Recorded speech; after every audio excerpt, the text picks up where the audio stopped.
DJ Sumit Satish रैमा। अभी आप सुन रहे हैं धर्मेंद्र निर्मलिया को।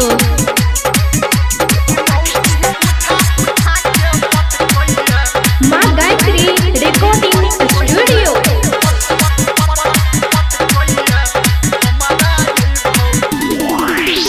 गेलो हम शादी भेल बर्बादी कहबै शर्म के बात ई हम के करायै भौजी। गेलो हम शादी भेल बर्बादी कहबै शर्म के बात ई हम के करायै भौजी। हाँ कहबै के करायै भौजी कि कनिया उठा उठा के पटकैया हमारा ये भौजी कि मौगी उठा उठा के पटकैया हमारा ये भौजी।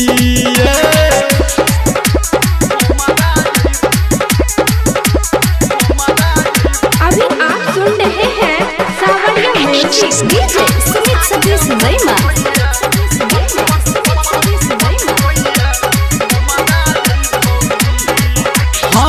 हम जिए पातर छी तरबू छही मोटिए आ ओकरा आगाड़ी में हम तो पैर जाइ छी छोटिए।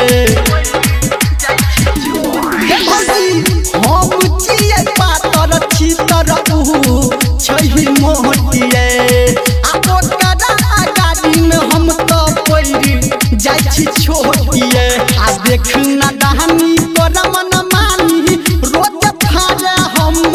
सुनु कपड़ा यही भौजी कि फहरा कपड़ा यही भौजी कि कनिया उठा उठा के पटकैया हमारा यही भौजी कि मौगी उठा उठा के पटकैया हमारा यही भौजी। बड़ करगर छै।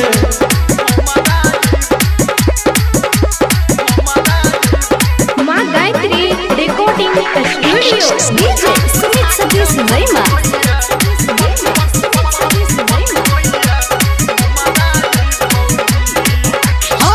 हमारा पसंद में भौजी लाग गेले आगिए आ मन करे घर से कतौ जेतौ हम भागिए।